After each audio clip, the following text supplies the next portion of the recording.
آنے والا ہے وہ پیارا دونوں عالم کا سہارا خواب کا چمچا نصیبہ صبح شب ولادت روح الامین گانا کعبے کی چھت پہ جھنڈا روح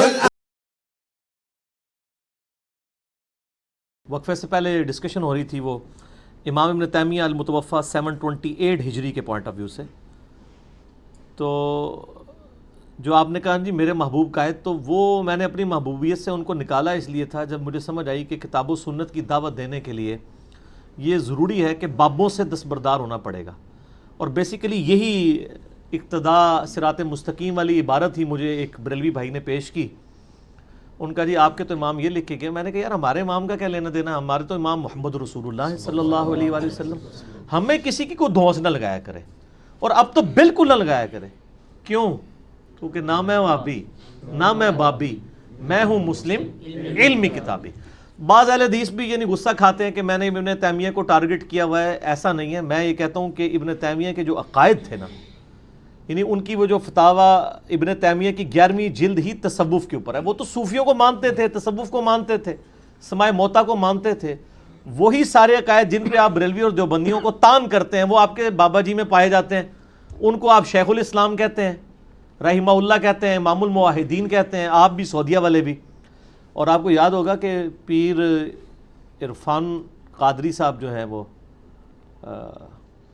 بکی والے مناظر بریلویوں کے، ان کی تو ایک ویڈیو چڑھی ہے کہ ہمارا مناظرہ کروا لیں، خانہ کعبے کے اندر کروائیں، امام کعبہ سے کروا لیں، کسی اہل حدیث مفتی سے کرا لیں، مفتی اعظم سعودیہ سے، جو ہار جائے نا اس کی گردن وہیں پہ اتار دی جائے.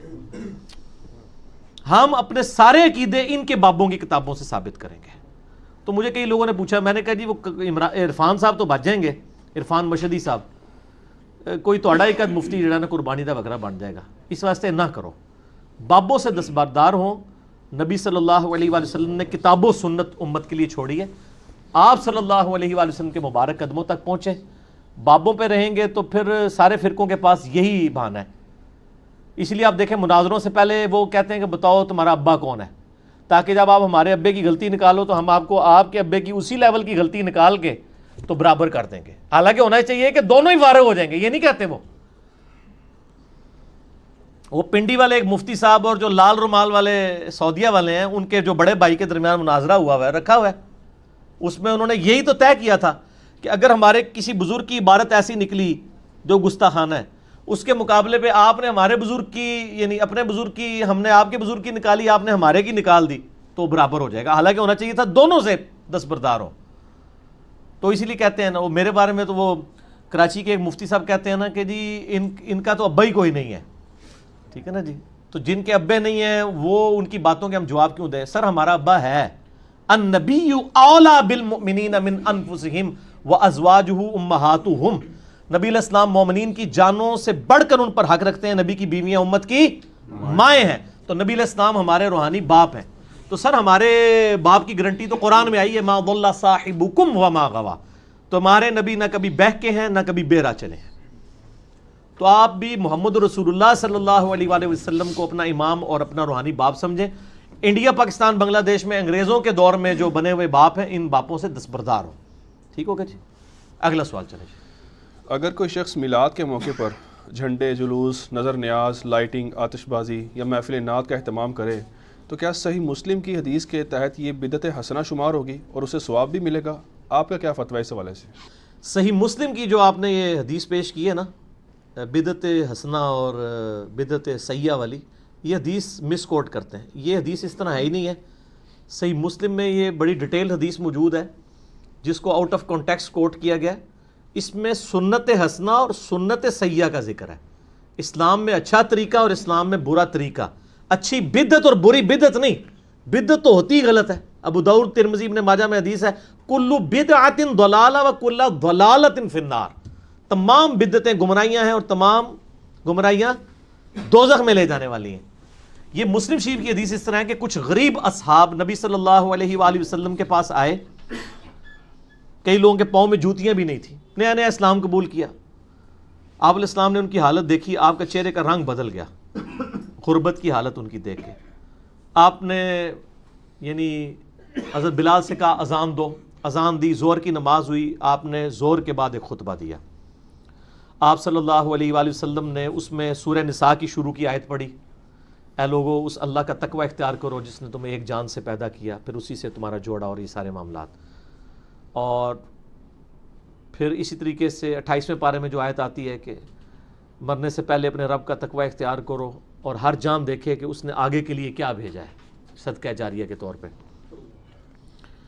پھر آپ نے کہا کہ صدقہ کرو اللہ کی راہ میں، اور عورتوں کو بھی ترغیب دلائی. اس میں آتا ہے عورتوں نے بھی اپنے کانوں کی بالیاں تک اتار کے دے دیں.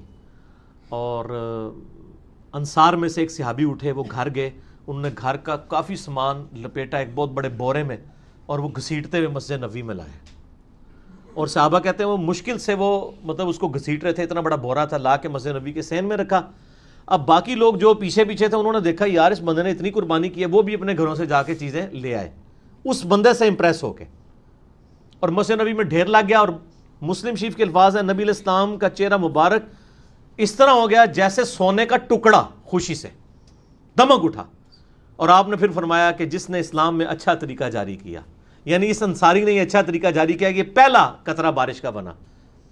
تو جتنے لوگ اس پہ عمل کریں گے اس کا ثواب بھی ان کو ملے گا اور ان کے ثواب میں بھی کمی نہیں ہوگی. اور جس نے اسلام میں برا طریقہ جاری کیا اس کی برائی کا وبال اس پہ تو ہوگا، اور جتنے لوگ اس پہ چلیں گے ان کی برائی کا وبال بھی ان پہ ہوگا، اور جو چل رہے ہوں گے ان کے وبال میں بھی کمی نہیں ہوگی. تو اس میں الفاظ ہیں سنتن حسنتن اور سنتن سیئتن.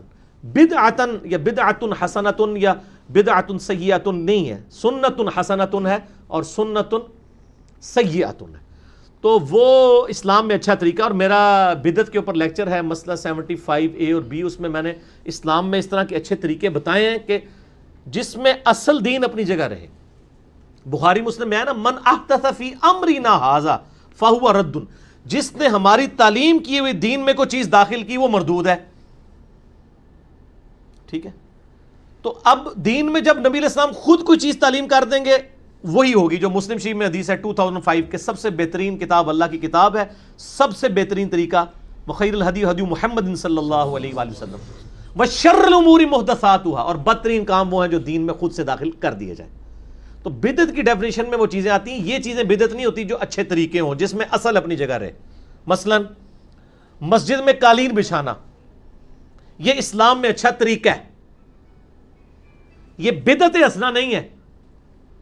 اسلام میں اچھا طریقہ ایئر کنڈیشن لگانا، مسجد میں پنکھا لگانا، لائٹنگ کرنا، یہ اسلام میں طریقہ ہے. اسلام میں کوئی بدعت داخل نہیں ہوئی ہے کیونکہ اصل دین اپنی جگہ. کوئی شخص یہ تو نہیں کہتا نیچے اس پنکھے کے اوپر اس قالین کے منہ طرف خانہ کعبہ شریف اور AC شریف، اللہ اکبر، یہ تو نہیں کوئی کہتا.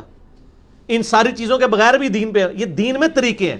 جیسے نبی علیہ السلام نے اونٹ پر حج کیا، آپ جہاز پہ جاتے ہیں، یہ طریقہ ہے. حج اپنی جگہ موجود ہے. اب نبی علیہ السلام نے اپنا میلاد کیسے منایا؟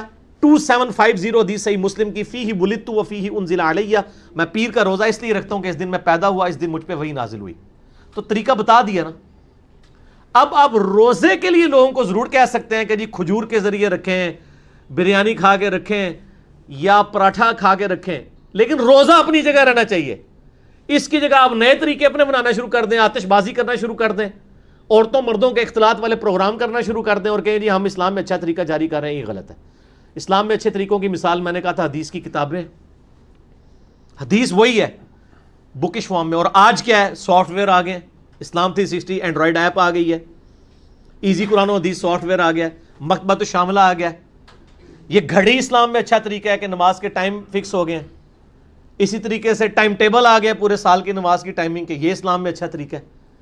کاؤنٹر آ گئے ہیں الیکٹرانک تسبیح پڑھنے کے لیے، یہ سارے اسلام میں اچھے طریقے ہیں. اس سے اصل چیز اپنی جگہ موجود ہے، اصل نہ ہلتی ہو تو وہ اسلام میں اچھا طریقہ ہے. باقی آپ کوئی چیزیں دین میں داخل کریں گے وہ بدعتیں ہی ہوں گی، وہ اچھے طریقے نہیں ہوں گے. تو اچھا طریقہ یہ ہے کہ آلریڈی دین اپنی جگہ پہ موجود ہو اور آپ اس کو کسی ماڈرن فارم میں پیش کر دیں، اسی دین کو اپنی طرف سے چیزیں بنا کے نہیں. قرآن کو بینڈنگ کے اندر لے کے آئے ہیں، سافٹ ویئر بنا دیے ہیں. قرآن تو اپنی جگہ موجود ہے نا، کوئی نیا قرآن تو نہیں بنانا. ٹھیک ہو؟ تو یہ طریقے ہیں. تو اس کے تحت یہ جو لائٹنگ یا آتش بازی کرنا یا خانہ کعبے کے ماڈل بنا کے ان کو اسلام میں اب ہو سکتا ہے اچھے طریقے کہنا شروع کر دیں، تو اچھے طریقے بھی یہ نہیں ہیں، کیونکہ ان کی اصل اپنی جگہ موجود ہے کہ نبی علیہ السلام نے روزہ رکھنے کی ترغیب دلائی ہے۔ اسی لیے میں نے کہا تھا 12 ربیع الاول کا کوئی روزہ رکھ لے، ہم اس پہ کوئی فتویٰ نہیں لگائیں گے، چلے کوئی اجتہاد کو لولا لنگڑا کرنا ہے تو اس قسم کا کریں نا، باقی اجتہادات کی تو کوئی حیثیت نہیں ہے۔ کیا صلی اللہ علیہ وآلہ وسلم والا درود بھی بدعت حسنہ نہیں ہے جو آپ بھی پڑھتے ہیں اور محدثین نے بھی اختیار کیا ہے؟ میلاد پر ہی کیوں اعتراض کرتے ہیں؟ صلی اللہ علیہ وآلہ وسلم بدعت حسنہ نہیں ہے۔ صحیح مسلم میں جو قیامت کی نشانیوں والا چیپٹر ہے نا، بالکل اینڈ پہ، اس میں قیامت کی 10 نشانیاں ذکر ہوئی ہیں۔ میں نے مسئلہ نمبر 56 ریکارڈ کروایا ہے درود شریف کے احکام و مسائل پہ، اس میں نے بتایا تھا، اس میں عیسیٰ علیہ السلام کے لیے نبی صلی اللہ علیہ وآلہ وسلم نے یہ لفظ استعمال کیا ہے 5ویں نشانی قیامت کی، وَنُزُولِ عِیسیٰ ابْنِ مَرْیَمَ صلی اللہ علیہ وآلہ وسلم، یعنی عیسیٰ علیہ السلام نزول کریں گے صلی اللہ علیہ وآلہ وسلم، نبی علیہ السلام نے ان کے لیے کہا۔ تو یہ درود شریف نبی صلی اللہ علیہ وآلہ وسلم نے تعلیم فرمایا، محدثین نے یہ ایجاد نہیں کیا۔ جس طرح درود ابراہیمی ہے یا اس کا پہلا حصہ اللہم صلی علی محمد وعلی آل محمد، یہ بھی زید ابن خارجہ کو سن نسائی میں حدیث ہے، یہ تعلیم فرمایا تھا۔ تو محدثین چونکہ کتابیں لکھ رہے تھے تو وہ پورا درود ابراہیمی ہے، یہ اس کی بجائے انہوں نے سب سے چھوٹا نبی علیہ السلام کا تعلیم فرمایا ہوا، وہ تعلیم کیا ہوا وہ انہوں نے لکھا ہے صلی اللہ علیہ وآلہ وسلم۔ یہ سنت ہے جی، بدعت حسنہ نہیں ہے۔